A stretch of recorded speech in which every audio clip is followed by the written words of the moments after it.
오늘은 우리 기독교 신앙에서 대단히 중요한 근본적인 주제를 가지고 은혜를 나누려고 합니다. 두 가지인데요. 하나는 하나님은 인격을 가지신 분이다 라는 걸 나누려고 하고요. 하나님은 인격을 가지신 하나님이시다. 또 하나는 그 인격을 가지신 하나님의 최고의 관심사는 우리가 그분과 친밀한 사귐을 갖게 되는 거예요. 그 두 가지를 좀 나누려고 그래요. 하나씩 좀 나누겠습니다. 첫 번째 읽습니다. 시작. 대단히 중요한 진리입니다. 하나님이 인격적인 분이시다라는 거예요. 여러분, 인격이 뭡니까? 많이 들어보셨잖아요. 인격이 뭐죠? 성품? 성품도 되죠. 심리학적인 정의는 이렇습니다. 조금 어려운데요. 그냥 그래도 인격을 이렇게 정의한다라는 거니까 한번 들어보세요. 정의는 이래요. 인격이란 개인의 지적, 감정적, 의지적 특징을 포괄하는 모든 정신적인 특성을 얘기한다 그래요. 쉽게 말해 인격적 존재다라는 건 지성과 감정과 의지를 가진 존재를 인격적 존재라고 합니다. 인격이란 지적, 감정적, 의지적인 특징을 가지고 있는 걸 인격적이다 이렇게 얘기해요.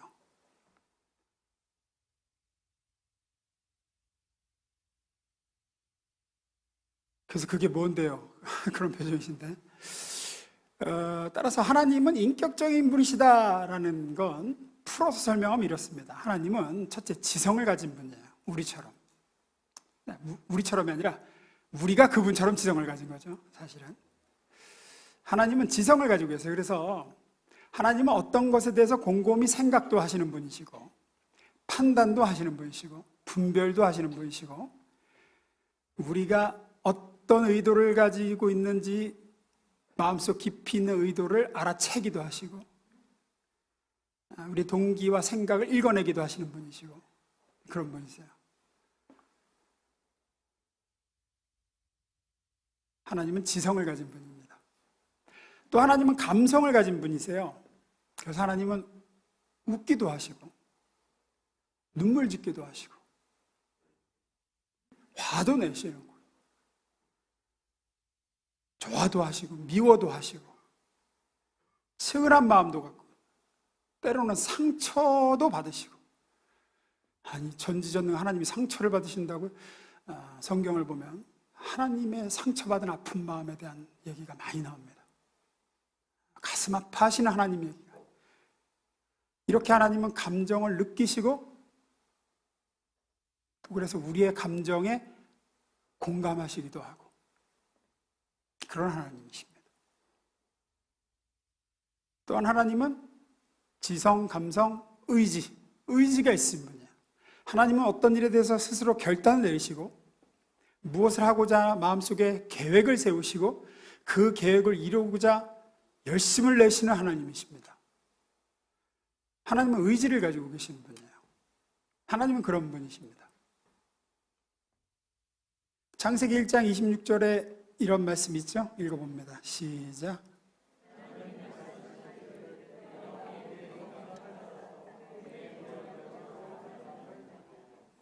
우리가 하나님의 형상을 따라서 지음받았다 하지 우리 인간이 여기서 하나님이 삼위일체 하나님이 모이셔서 우리의 형상, 우리의 모양대로 사람을 만들자 그랬단 말이에요. 여기서 하나님의 모양, 하나님의 형상 이게 이 눈, 코, 입을 얘기하는 게 아니라고 제가 여러 번 말씀드렸죠. 하나님이 우리처럼 눈, 코, 입이 있으시고 손발이 있으시고 이거를 하나님의 형상으로 우리가 지음받았다 이걸 얘기하는 게 아니죠. 그러면 침팬지도 하나님을 살짝 닮은 거예요. 그러면 침팬지도 유인원들도 얼굴이 우리하고 비슷하게 생겼으니까 그런 거 얘기하는 게 아니죠. 여기서 하나님의 모양, 형상 중 하나가 뭐냐면 인격이에요. 인격. 하나님이 지성과 감정과 의지를 가진 분인데 하나님이 여러 창조 피조물들을 만드실 때, 야, 우리처럼 이런 지성과 감성과 의지를 가진 존재를 우리가 짓자, 만들자 해서 인간을 지으셨다는 거예요. 그래서 우리가 다른 식물들이나 동물들과 달리 지성과 감정과 의지를 가진 존재인 이유는 하나님의 형상대로, 즉 인격을 가진 존재로 지음을 받았기 때문입니다. 그래서 하나님과 우리의 만남은 하나님과 다른 피조물과의 만남과는 달라요. 왜냐하면 인격과 인격의 만남이기 때문이에요. 인격과 인격의 만남. 인격과 인격의 만남에서만 대화가 가능하고 소통이 가능하고 마음의 교류가 일어나고 무엇보다도 믿음과 신뢰의 관계가 형성되는 건 인격과 인격 사이에서만 이루어지죠.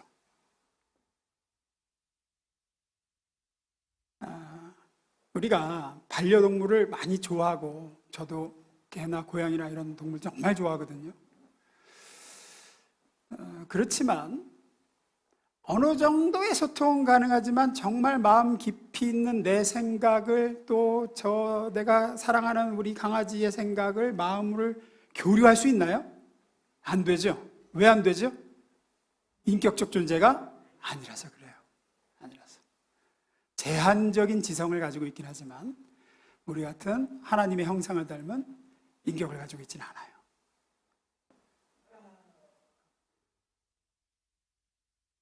우리 어머니가 지루해 하시는 것 같아요. 시작부터. 그래서 제가 하나님은 인격적인 분이시다라는 걸 쉽게 얘기할 때, 우리 하나님은 대화가 통하는 분입니다, 말이 통하는 분입니다, 이렇게 말씀드리는 이유가 그냥 쉽게 표현해서 그렇게 말씀을 드리는 거예요. 인격과 인격 사이에서만 그게 가능해요. 인격과 기계 사이에서는 안 돼요. 대화나 어떤 신뢰관계를 쌓거나 그럴 수가 없습니다. 예를 들어서 지금 이 핀마이크 이 기계잖아요, 얘가. 제가 이 기계가 어디에 쓰이고 어떤 기능을 가졌는지에 대해서는 알지만, 예를 들어서 이게 고장이 났어요, 이게 지금. 그러면 제가 얘한테 열심히 설득하고, 막 화내고, 빌고, 그러지 않죠? 고장나면 어떡하죠? 고치든지, 그죠? 아니면, 안 되면, 버리고 새로 사야죠. 고장난 기계와 대화하고 설득하고 하지는 않습니다. 왜냐하면 기계는 인격이 없기 때문이에요. 제 군 시절 그 한 부대에서 근무했던 우리 상관 분 중에 한 분이 림팩 훈련, 림팩이라는 아주 그 대규모 국제적으로 가장 큰 해군 훈련이 있습니다. 아주 많은 나라가 참여해서 각 나라의 해군 실력을 겨루기도 하고, 하지만 보이지 않는 경쟁이 이루어지고 그래요. 군함들의 그 위용을 자랑하고, 우리나라 군함의 성능이 이렇다라는 걸 뽐내기도 하고, 또 연합훈련을 하면서 어떤 손발을 맞추기도 하고, 굉장히 대규모, 큰 규모의 훈련입니다, 이게. 근데 이분이 이제 거기에 참석을 해서 이제 림팩훈련 참가 요원으로 참석을 했는데, 이분이 맡은 게 뭐냐면 미사일을 쏴가지고, 미스리라고 하죠. 미사일을 쏴서 표적을 맞춰야 되는 거예요. 각 나라에서 150km 넘게 떨어져 있는 곳에 표적을 놓고, 보이지도 않죠. 수평선 넘어 있는 거에서 미사일을 쏴가지고, 배에서 미사일 쏴서 그거를 누가 얼마나 정확하게 빨리 맞추느냐를 경쟁을 하는 거예요. 각 나라 군함들이. 미국구나 영국구나 일본구나 한국구나 다 쏩니다. 호주에서 쏘고. 근데 이분이 이제 우리나라 책임자예요. 미사일을 쏴서 표적을 맞춰야 되는 책임자예요. 보술장이었는데. 얼마나 어깨가 무거워요. 우리나라 훈련도 아니고 이 전 세계적인 훈련에서 나가서 자기가 이걸 해야 되는데. 그래서 자기가 훈련 전날 저녁에 미사일한테 가서 말을 걸었대. 그 이제 군함 갑판 뒤쪽에 중간 좀 뒤에 그 미사일이 있거든요. 하프 미사일이라고 있는데, 지금 우리나라 국산 미사일로 다 바뀌었습니다.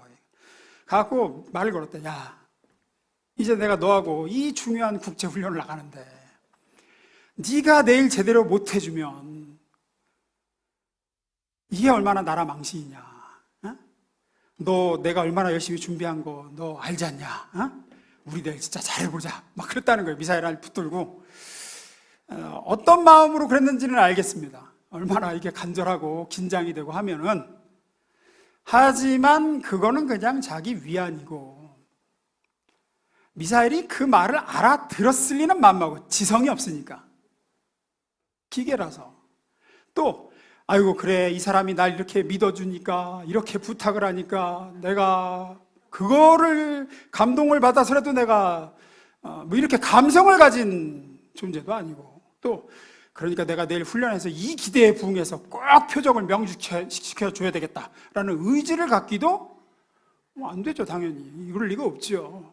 그러니까 그 미사일 붙들고 얘기해봐야 소용은 없습니다. 왜? 미사일은 인격이 없어요. 인격 존재가 아니에요.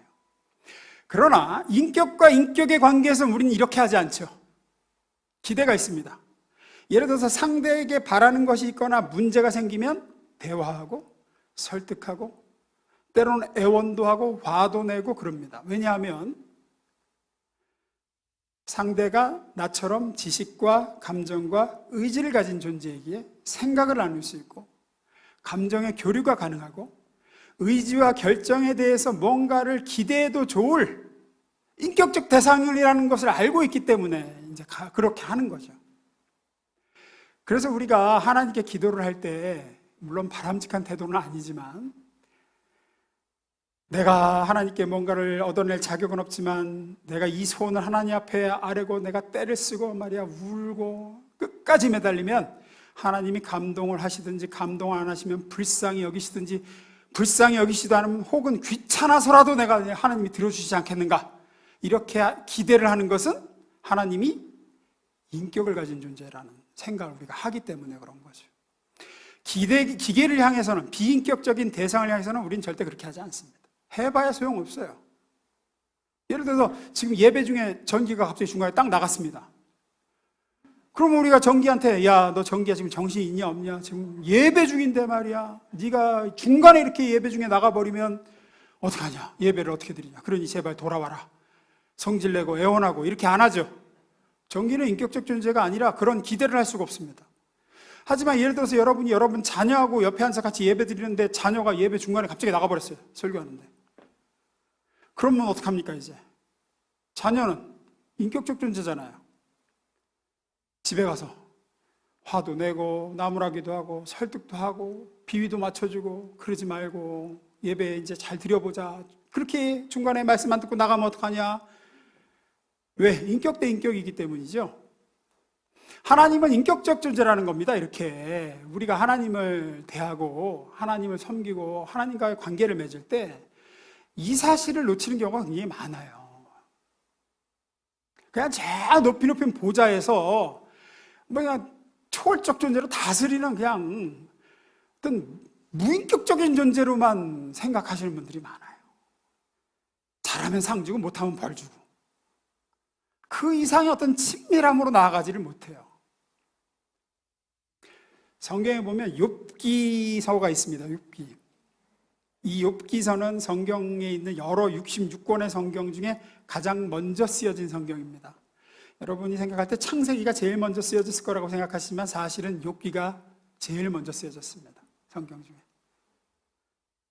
그래서 하나님이 어떤 분이신가에 대해서 정말 사실상 가장 기초와 근간을 제시해 주는 말씀이 욥기예요. 하나님이 이런 분이시다라는 걸 보여주는 게 욥기입니다. 그리고 1호로 쓰여졌어요. 그래서 욥기서의 대략적인 내용은 이렇습니다. 욥이라는 사람이 살고 있는데 욥이라는 사람은 실제 존재했던 인물임은 분명합니다. 왜냐하면 성경 이외에 옛날 그 시대 고대 문서에도 이 욥이 등장을 해요. 바벨론의 욥이라는 사람이 등장을 해요. 그래서 욥은 실존 인물이 확실하다. 근데 이 욥이라는 사람은 하나님께 크게 범죄하지도 않았고 그 시대에 누구보다도 경건하게 살았습니다. 그런데 그 책에 보면 느닷없이 엄청난 시련이 몰아닥칩니다. 가족을 잃게 되고 재산을 잃게 되고 나중엔 건강도 잃게 되죠. 엄청난 고통을 겪게 돼요. 그래서 욥은 자신에게 왜 이런 어려움이 닥쳤는가? 하나님은 나한테 왜 이렇게 하시는가? 내가 뭘 잘못했다고 내게 이런 고난을 주시는가? 하면서 고민하고 고통스러워합니다. 그런 중에 친구들 3명이 찾아와서 욥한테 얘기를 하죠. 엄청 길어요. 친구들 얘기가. 3명이 번갈아가면서 얘기하고 욥은 또 항변하고 하는데 그 내용 간단하게 얘기하면 이거예요. 친구들이 하는 얘기는, 야, 욥, 네가 잘못한 게 없는데 하나님이 왜 너한테 이런 벌을 내리시겠냐? 너 우리가 모르는 뭔가 숨겨진 죄가 있을 거야. 그러니까 회개해, 이거야. 회개해. 그러면 하나님이 이 고통에서 너를 건져주실 거고 회복시켜 주실 거야. 친구들은 계속 그 얘기를 합니다. 넌 분명히 잘못한 게 있다.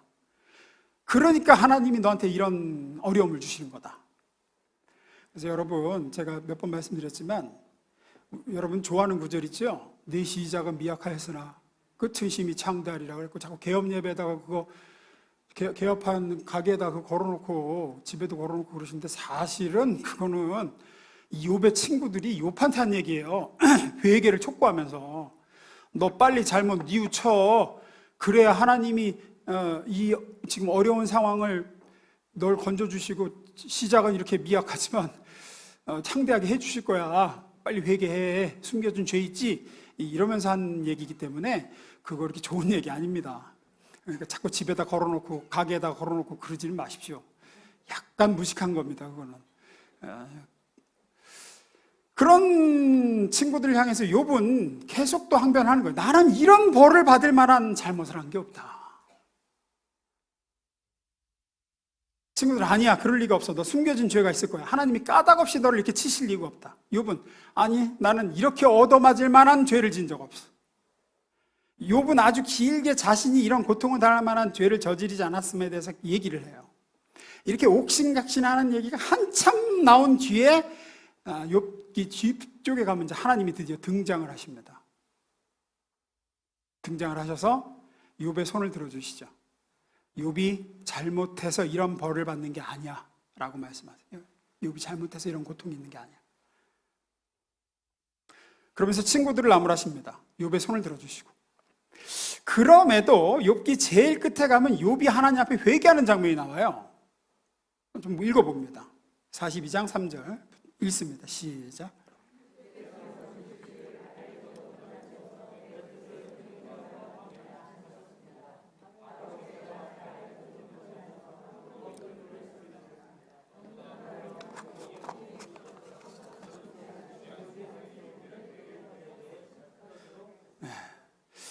하나님께서 처음에 등장하시면서 맨 처음에 뭐라고 하시냐, 욥하고 친구들한테 알지도 못하면서 함부로 나에 대해 떠드는 자들이 누구냐 하시면 등장하시거든요. 욥이 그 얘기를 하면서 제가 그랬습니다.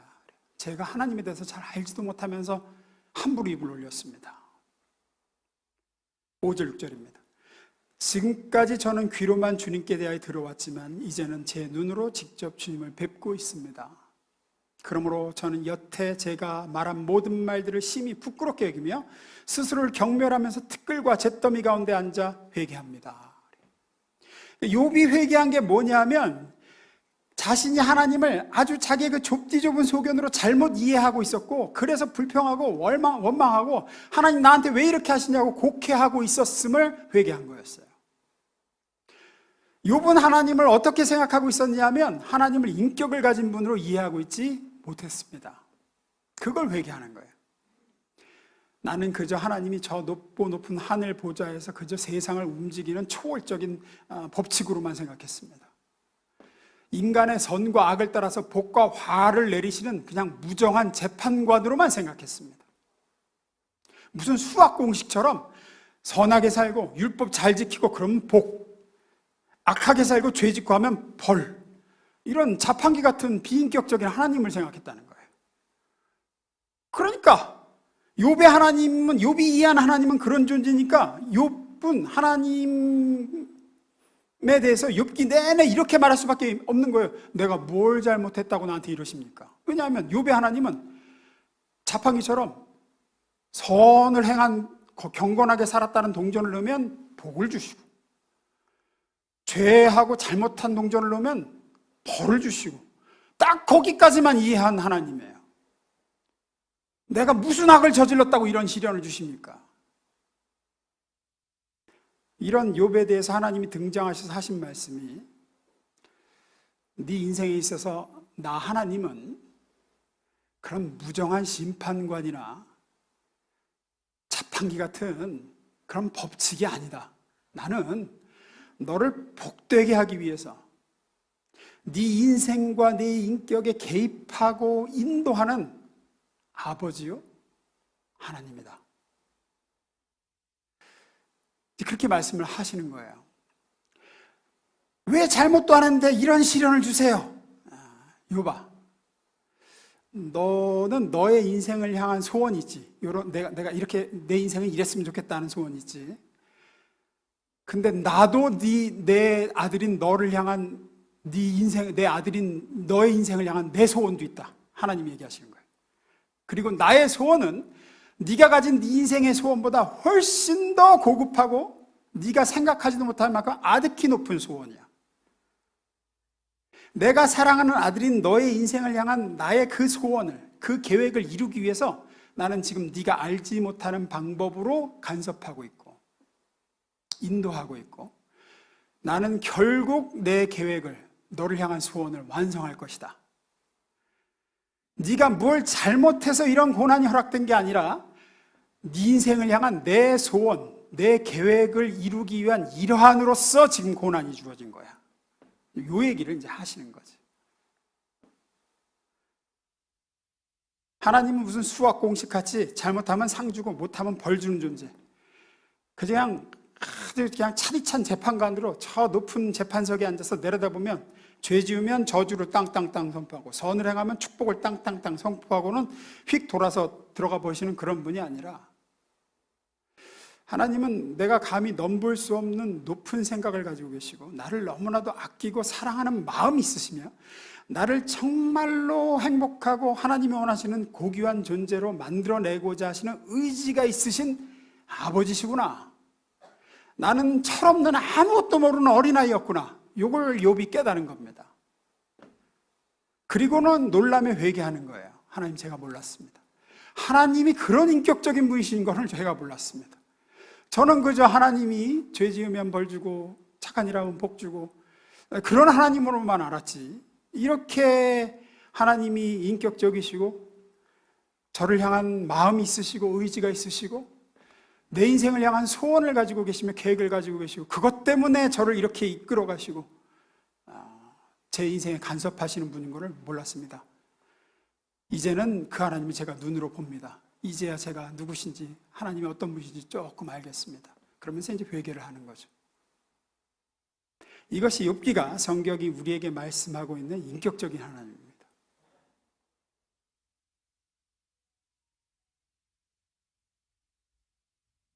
우리가 이 성경이 얘기하는 인격적인 하나님에 대해서 올바로 이해하지 못하면 여러 가지 부분에서 어려움을 겪어요.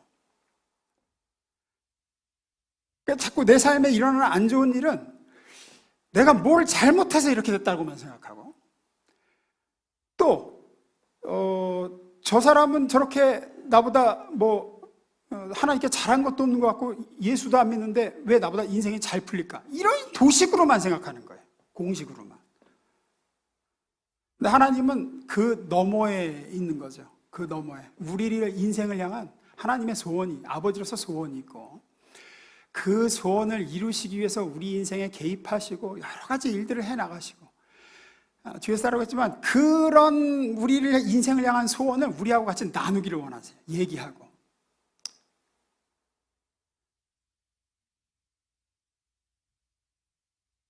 그래서 성경에 나오는 하나님은 끊임없이 인간인 우리를 찾아오셔서 화도 내시고 매도 드시고 때로는 애원도 하시고 답답해하시고 빌기도 하시고 인격적인 분이시기 때문에 그렇습니다. 마치 속썩이는 자녀를 향해서 부모가 호소하고 때로는 혼돈했다가 달래기도 했다가 하는 것처럼 인격적인 아버지신 우리 하나님은 우리를 찾아와 그렇게 하시는 거죠. 명심하십시오. 하나님은 우리와 같은 인격을 가지신 분이에요. 그분은 말이 통하는 지성이 있으신 분이시고 감정도 있고 의지도 있으신 분이에요. 그러니까 여러분, 속상하면 기도를 어떤 내가 원하는 것을 그저 하나님께 아뢰서 얻어내는 거로만 생각하지 마세요. 기도는 인격과 인격의 만남이고 소통이고 대화의 시간이에요. 속상하면 속상하다고 이야기하는 시간이에요, 하나님한테. 서운하면 서운하다고 하시라고요. 그러면 거기에 대해서 또 인격이 있으신 하나님은 반응을 하세요. 때로는 위로하시고, 때로는 나한테 이렇게 하시는 이유를 내가 납득할 수 있게 설명하시는 분이세요. 적어도 제가 만난 하나님은 그랬습니다. 하나님 왜 이렇게 하세요? 라고 물어보면 당장 말씀하실 때도 있고 조금 지나서 얘기하실 때도 있지만 분명히 답을 하세요. 내가 사실은 이래서 이렇게 하는 거야. 내가 이해할 수 있는 수준으로 납득할 수 있게 말씀해 주시더라고요. 기쁘면 기쁘다고 얘기하시고 슬프면 슬프다고 얘기하시고 고마우면 고맙다고 대화하시고 소통하십시오. 또 좀 물어보시고 여러분의 계획이 있으면 그 계획을 하나님과 나누세요. 예를 들어서 내년 2024년도 여러분의 계획이 있을 거 아니에요. 내년에 이거 좀 해야 되겠다. 그러면 우리가 동행한다 그러면, 하나님과 동행한다 그러면, 동행하려면 하다못해 어디 여행을 가더라도 동행자하고 여행 계획을 나눠야 될 거 아니에요. 야, 첫째 날은 여기 갔다가 여기서 밥 먹고 둘째 날 여기 가자. 그래야 동행이 가능하잖아요. 자기 혼자 내년도 계획 앞으로 이렇게 해놓고 그거를 하나님과 동행하는 내 인생의 동반자이신 하나님께 얘기를 하네요. 하나님은 또 하나님대로 우리 인생을 향한 계획이 있거든요. 근데 그걸 소통을 안 하니까 이게 하면서 어그러지는 거죠. 이제. 그러면서 하나님만 원망하는 거예요. 내가 이렇게 하길 바랐는데 하나님 이거를 안 되게 해주시고. 언제 그 인생 계획을 하나님하고 나눠봤어야죠. 나누면서 수정받고 서로 하나님이 양보하실 때도 있고. 일방적으로 막 뭘 해달라고만 하지 마시고. 왜냐하면 그분은 기계가 아니라 인격이에요, 인격. 이 하나님을 더 알아가시기를 주의 이름으로 축원합니다. 두 번째입니다. 읽어봅니다. 시작. 그럼 이 인격적인 하나님이 우리에게 바라시는 게 뭐냐? 하나님의 관심은 인격적인 하나님이 우리에게 바라시는 인격적인 우리가 인격 대 인격으로 사귐을 갖는 거예요. 그 사귐이 깊어지고 하나님이 이런 분이시구나 하고 우리가 점점 더 그 하나님을 알아가고 친밀한 관계로 들어가는 것. 그게 하나님의 제일 되는 관심이에요. 죄 문제는 이미 아들 안에서 십자가에서 해결하셨으니까 이제 원하는 건 아버지와 자녀 간의 그 친밀한 관계, 교제 가운데로 들어가길 바라세요. 그게 하나님의 제일 되는 관심이에요. 그런데 우리가 자꾸 신앙이라 그러면 이게 핵심인데, 이게 그분과의 교제, 관계, 이게 핵심인데 이걸 놓치고 신앙이라 그러면 뭘 생각하느냐 하면 영적인 능력을 갖는 거. 기도해가지고 내 바람이 막 이루어지는 거. 하나님의 보좌를 움직이는 기도. 열심히 노력하고 수양해서 경건해지고 착해지고 거룩해지고 이런 걸 제1로 떠올립니다. 신앙이라 그러면 하나님과의 사귐을 떠올리지 않고. 근데 이 차원에서 기독교를 이해하니까, 신앙을 이해하니까 나는 예수 믿어서 남한테 해 끼치지 않고 착한 사람이 돼서 선하게 살자는 거고, 저 사람들은 부처 믿어서 남한테 해 끼치지 않고 착하게 살자는 거 아니냐. 그러니까 예수든 부처든 믿는 건 다 똑같은 거고 다 좋은 거야. 이런 식으로 나가요. 이런 식으로. 인격적인 하나님과의 사귐을 얘기하지 않고 어떤 그냥 선한 사람이 되는 거 뭐 이런 식으로 가니까 신앙을. 또 아까도 말씀드렸지만 신앙을 이렇게 이해하니까 시험 드는 것 중에 하나가 이런 거예요. 난 그래도 예배 안 빠지고 착하게 살아보려고 이렇게 하나님 믿고 사는데 왜 좋은 결과가 나타나지 않느냐. 왜? 오히려 예배도 안 드리고 하나님도 안 믿는 인간들이 왜 더 잘 풀리고 잘 사느냐, 더 잘 되느냐. 이게 이제 시험거리가 되는 거죠.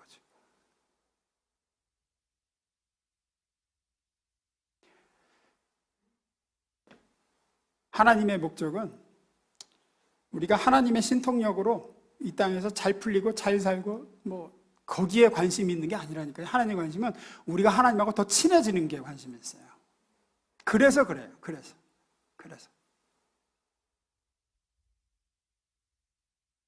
기독교 신앙의 핵심은 결국 그래서 이겁니다. 본문 17장 3절입니다. 읽습니다. 시작.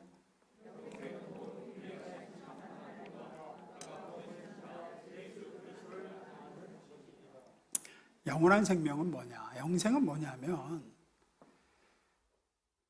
하나님과 그 아들 예수 그리스도를 아는 것. 여기서 알다라고 할 때 안다는 그냥 이렇게 배워서 아는 그런 걸 얘기하는 게 아니라 사귀어서 아는 걸 얘기하는 거예요. 사귀어서 아는 거. 그게 곧 영생이다. 천국은 뭐 하는 곳이냐? 그 사귐이 영원히 완전한 상태로 지속되는 곳이. 그래서 제가 생명의 싸움하면서 그럽니다. 천국이 생각보다 별로 안 좋은 분도 있을 거라고. 하나님하고 여기서 친밀한 분은 가서 천국이 너무 좋을 거고, 하나님하고 서먹한 분은 천국이 여러분 생각보다 안 좋을 수도 있다고. 왜냐하면 천국은 하나님과 영원한 사귐 속으로 들어가는 거기 때문에. 이게 기독교의 핵심입니다.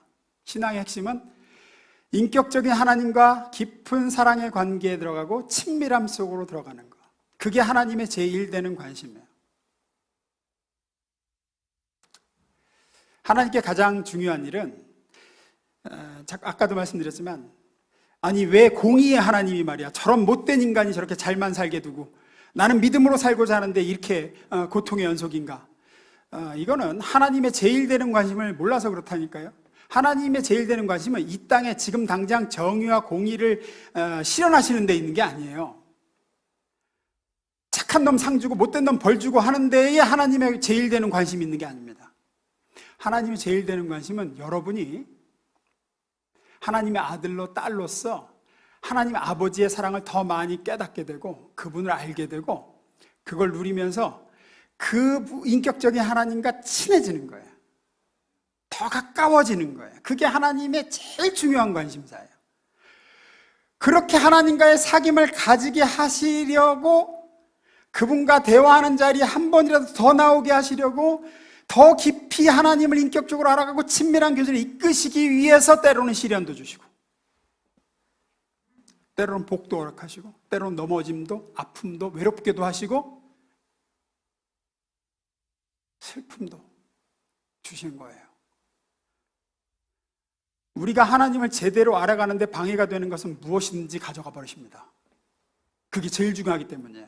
우리의 제1되는 행복은 하나님과의 사귐에 있기 때문에 우리가 행복하길 바라시는 하나님이 하나님과의 사귐을 방해하는 게 있으면 뺏어가세요. 건강이 만약에 하나님과의 사귐을 방해물이 된다면 건강을 뺏어가십니다.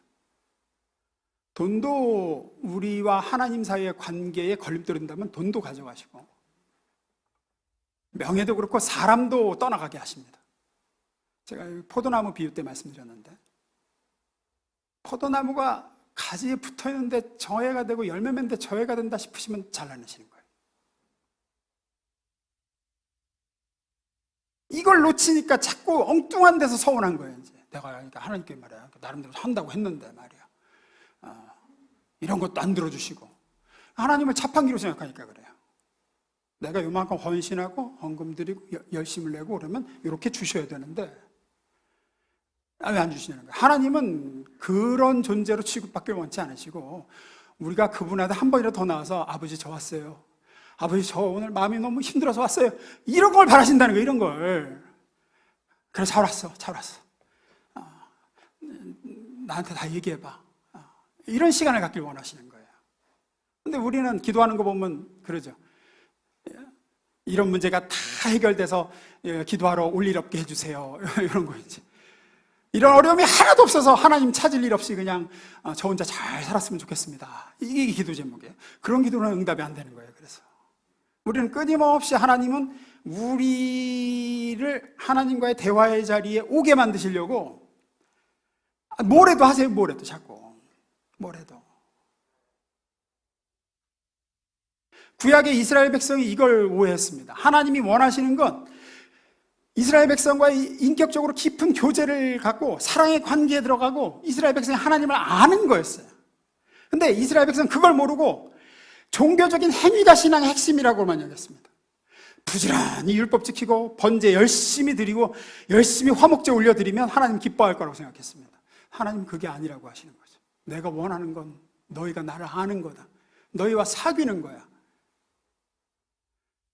그래서 사울 왕이 버림받고 다윗 왕은 내 마음에 합한 자가 된 거예요.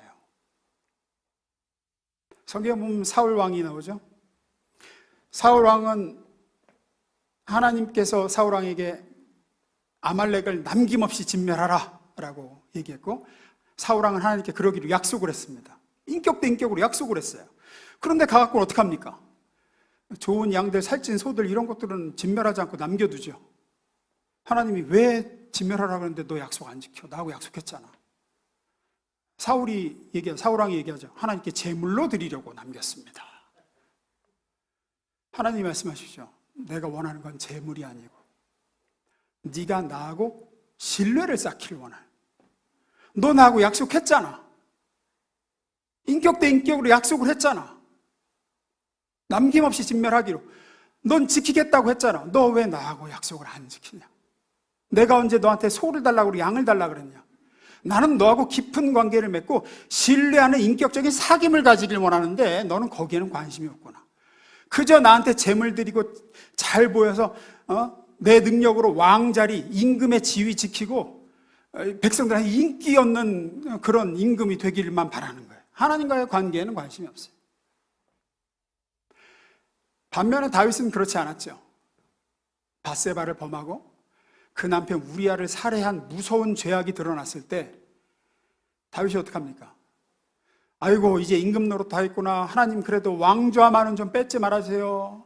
이 좋은 왕궁에서 쫓겨나지만 않게 해주세요. 이렇게 하는 게 아니죠. 뭐라고 기도합니까? 나를 주님 앞에서 쫓아내지만 말아주십시오. 다 잃어버려도 괜찮아요. 왕궁에서 쫓겨나고 뭐 사람들이 등 돌리고 그런 건 괜찮아. 하나님 앞에서만 쫓아내지 말아주세요. 주의 성령을 거두지만 말아주세요. 다윗의 최고의 관심은 하나님과의 관계예요. 그 관계가 끊어지는 게 다윗에게 가장 두려운 거였어요. 하나님께 절교당하는 게 다윗의 가장 큰 두려움이었다. 영적 사귐이 중단되는 거. 그게 다윗의 인생의 최대의 관심사였고, 하나님의 관심과 다윗의 관심은 하나였습니다. 사귐. 그래서 다윗은 하나님의 마음에 합한 자죠. 합한 자. 다윗도 나와의 교제가 제일 1우선이고 나도 다윗과의 교제와 사귐이 제일 1우선이야.